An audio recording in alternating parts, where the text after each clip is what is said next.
Premier conseil, oublie les remerciements. Personne n'en a rien à cirer. Deuxième conseil, oublie l'historique, toutes les étapes qu'il a fallu franchir pour t'amener là où tu es aujourd'hui à la présentation de ton produit. Si tu expliques toutes les étapes qui ont été nécessaires, eh bien ton public va directement décrocher. Troisième conseil, respecte le temps de parole qui t'est accordé. Quand tu es en rendez-vous, tu peux parler aussi longtemps que tu veux. Quand tu es en présentation commerciale, tu as un laps de temps limité. Ne pas respecter ce laps de temps, c'est ne pas respecter l'organisateur, c'est ne pas respecter la personne qui te suit, c'est ne pas respecter tes auditeurs qui sont venus t'écouter pour une période donnée et qui ont sans doute un rendez-vous qui suit.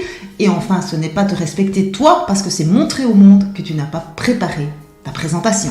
Quatrième conseil, ne sois jamais dépendant de ta présentation PowerPoint. Celle-ci doit te soutenir, doit ajouter quelque chose à ta présentation. Mais si pour des raisons techniques, tu dois te passer de cette présentation, eh bien, tu dois être suffisamment doué pour dérouler ton contenu sans cette présentation. Cinquième conseil, de grâce, parle simplement. Utilise des phrases que tout le monde comprend, c'est-à-dire des phrases qui peuvent être comprises par un enfant de 7 ans. Oui, tu as bien entendu, 7 ans. Et comment est-on compris par un enfant de 7 ans ? Eh bien, en faisant des phrases très simples et très courtes, sujet, verbe, complément. Sixième conseil, parle avec passion. Si tu es passionné, on va t'écouter. Si tu n'es pas passionné par ton produit, eh bien, change de métier. Septième conseil, donne de la valeur. En supposant que ton prospect n'est pas intéressé par ton produit, eh bien, il doit au moins avoir appris quelque chose. Il doit avoir l'impression de ne pas avoir perdu son temps. Huitième conseil, raconte des histoires. C'est grâce aux histoires qu'on va se souvenir de toi.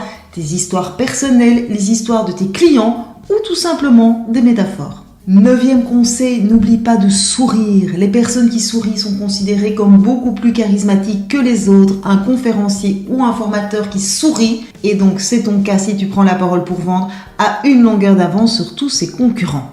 Enfin, dernier conseil, sois authentique. Être authentique, c'est être soi-même, mais c'est surtout être crédible. Raconte simplement et avec naturel pourquoi tu es là et pourquoi tu es légitime sur le marché.